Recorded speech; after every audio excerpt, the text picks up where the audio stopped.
How do you define humanity? We are all the same. I can't even say. It's what makes us human. I don't know.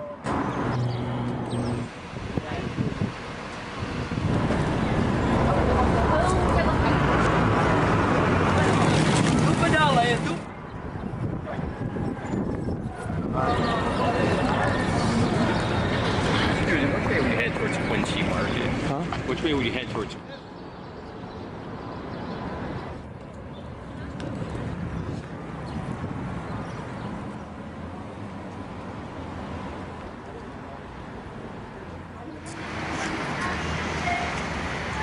That's it. Yeah, I couldn't doubt it. Well, what I'm supposed to be charging? Like, I don't.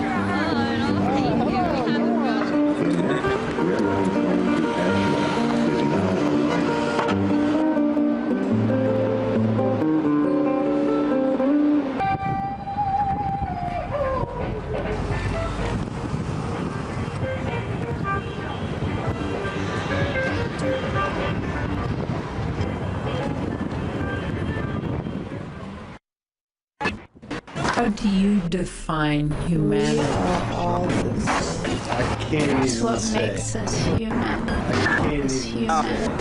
say. It's human.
My name's Malmy, and I've lived in Central Square in Cambridge since 2002. And I live with my wonderful spouse, Meg, and we were couple number 147 at Cambridge City Hall on May 16th, 11 p.m., when City Hall opened in 2004. And we signed our application for a marriage license at 3:15 in the morning.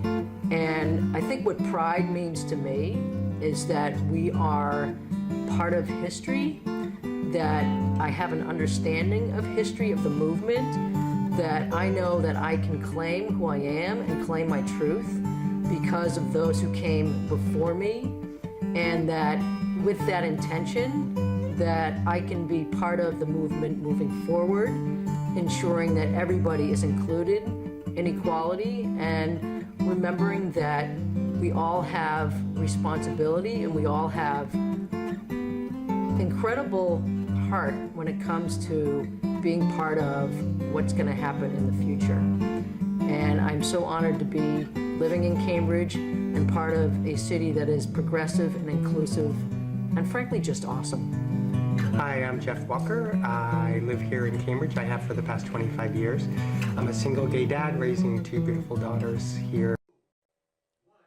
Welcome to Happiness and the City. This is Barbara, and today I'd like to talk about a topic that many of us think is really very important. Can we have a different background? Yes. Like. Okay, So from. You're on.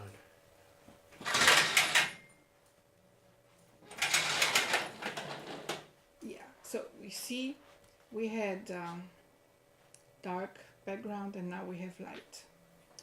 So the way to deal with the image is to have the right image. And today there is a lot of talk and conversations about greatness, making America great again, making this great again or that great again. So the word greatness is back in our vocabulary. But what does this really mean? What is this? What is the meaning that defines greatness? What is the foundation of that word in the context of a country or of a nation? We also can have the word greatness in the context of an individual. We can say that that person is great, or the achievement of that individual are great. So that word can refer to an individual, to a group, to a nation, to a country, and at the highest level also to the world, to the universe.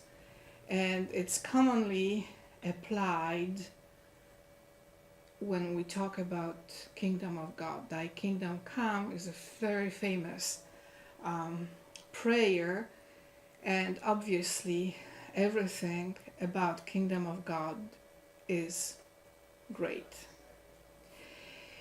So we have to start looking at the content of the concept of greatness, the concept that tells us that something is great in contrast to something that is not great, or a person who is great in contrast to a person who is not great.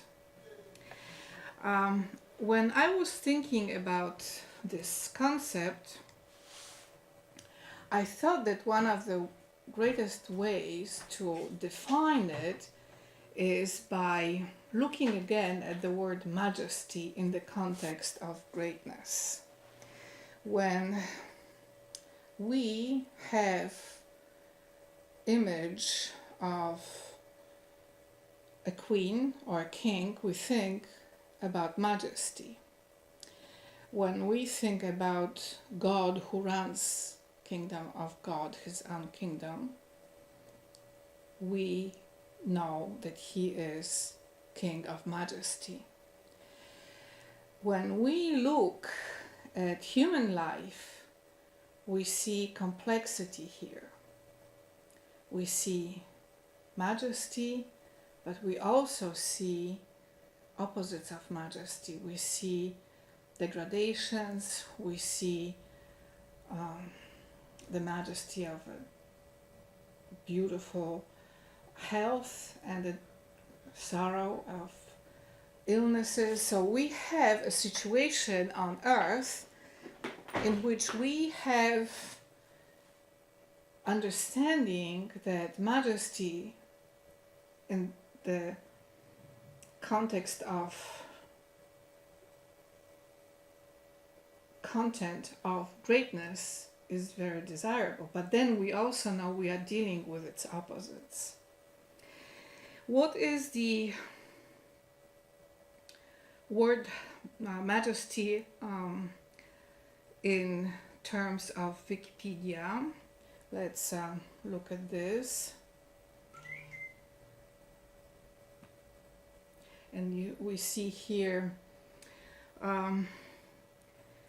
majesty is an English word derived ultimately from the Latin majestas, meaning greatness, and is used as a style by many monarchs, usually kings or sultans. Were used, the style outranks imperial highness in word. However, is inferior to a style of imperial majesty. It has cognates in many other languages, especially in the European languages of Europe. And then you have many articles there. I'll show you the fullness of this, in which you can read about the content of majesty in different countries and different cultures. So majesty in this definition means greatness. And of course then it refers to how it was applied in times in which monarchies were popular and visible in most countries. As you see here in this definition, that word majesty describes many wonderful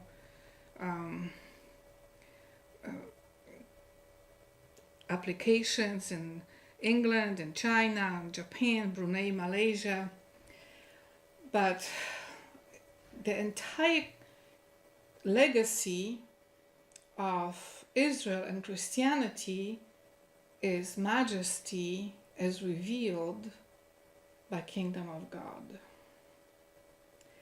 So majesty refers to greatness, but it really is about style.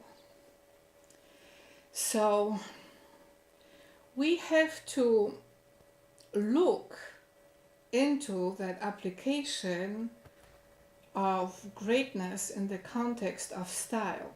What is the meaning of style that understands something as majestic in contrast to something that is not majestic?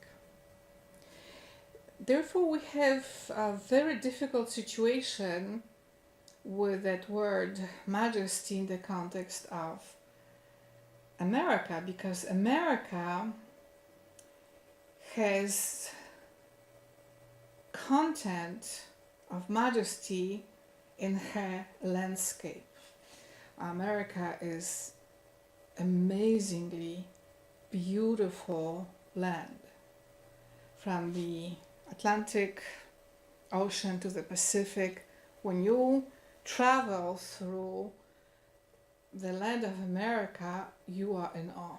It's majestic by the very fact that America's landscape is majestic, and no one and nothing can change that. So the concept of majesty can apply to the features of a land. There are some lands who are not very distinguishable. They are quite plain. There's nothing majestic about it. And then there are others that do have majesty in the very geography, in the very nature of the land. So this aspect of America is always great. Another country that has that majesty in landscape is Russia, and all the countries of European legacy, because of the way nature shaped them and created the beauty and majesty of very fertile lands, very fertile nature. Then, within a context of a land, we have diverse individuals who inhabit it, and some of the people who inhabit are very majestic, some are not, some are very plain. So throughout the ages, people came to the conclusion that it is great to create a style that unifies everybody in the land by elevating them to that image and style of majesty, so that even those who are not very majestic and great can identify with the majesty of that unity. And we understand that unifying force primarily as the state, because state by definition has to reach all members of the public. People who have private estates, who think about themselves as private individuals or private businesses, don't have obligation to reach everybody, just whoever is part of that private membership. But the state, by definition, has to reach everybody. And here we are coming to a very central question. If the state is majestic and magnificent, it can elevate and raise everybody who is part of it. What happens when the state becomes very degraded and humiliated and unable to raise anybody to a high level of beauty and majesty, and instead that is downgraded and then degrades those who are members of the state? So the situation in which we have a state that is majestic is very desirable, because then it helps everybody's perceptions, and then it also develops perceptions of majesty and beauty. When the state is humiliated and degraded, it imparts that degradation on everybody. So it is not desirable to have a state and statesmen without majesty. Majesty should be in all aspects of statehood. And I think that this is neglected, and we should reconsider this, especially in the context of demands to make social media, newspapers, televisions, everybody connected with public communications to be more friendly and loving. We cannot fight hate with hate, because it only creates spiral of hate. So focusing our attention on majesty in public institutions that would elevate everybody is a better alternative to the spiral of hates. So what I'm saying has great applications to our current situation. And I think that in a context in which people feel exposed and people feel degraded, and in many ways they are filled with fear of their neighbors and of public opinion, is a symptom of lack of majesty in the authority of the nation. So I think we should really reconsider our focus on the negative things, on exposing everybody's sins, on punishing, on creating penalties, and instead we should focus on promoting greatness, majesty, magnificence, beauty, beautiful affection of neighborly love, beautiful examples of family life, and that by the very nature of majesty creates positive connection.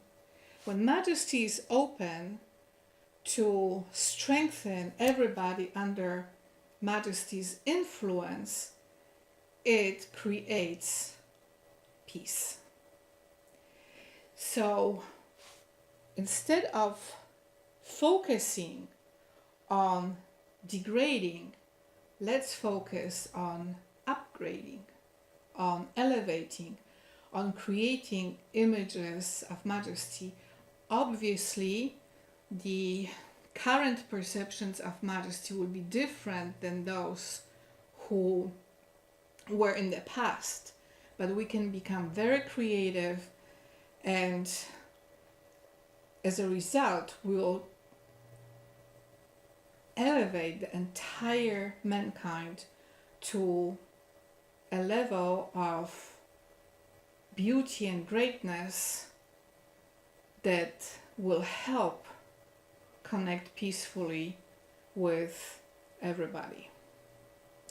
So I think that attention to majesty will create strength in the sense of security and safety, because we will not fear being degraded and humiliated, but we will focus on connecting to beauty and majesty.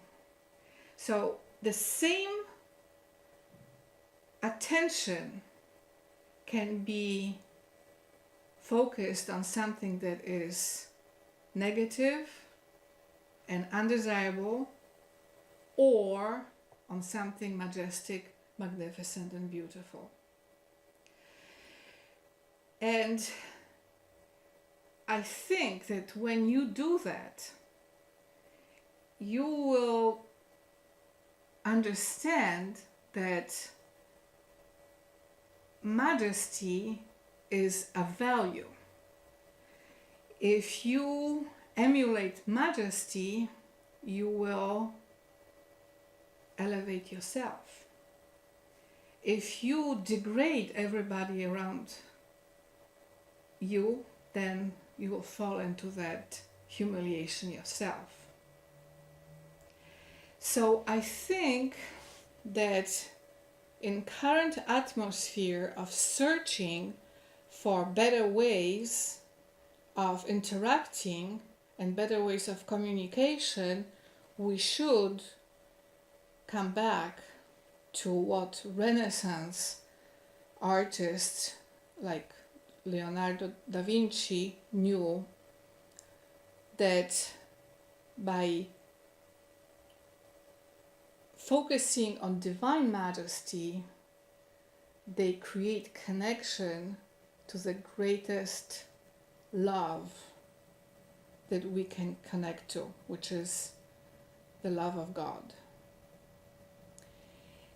And when you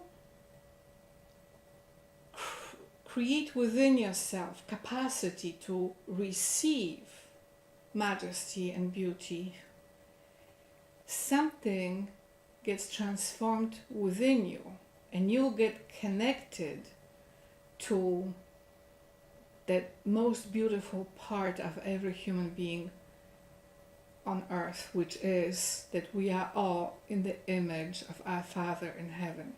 We are all in the image of God.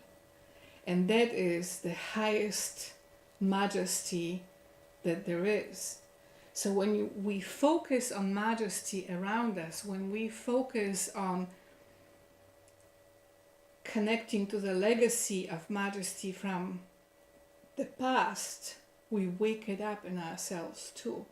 And that then creates an opportunity to develop beauty within us that then turns into goodness, good. Because if you focus on fighting hate with hate, you connect to evil. But when you connect to beauty and love, you connect to good. And where there is goodness around us, there is strength and there is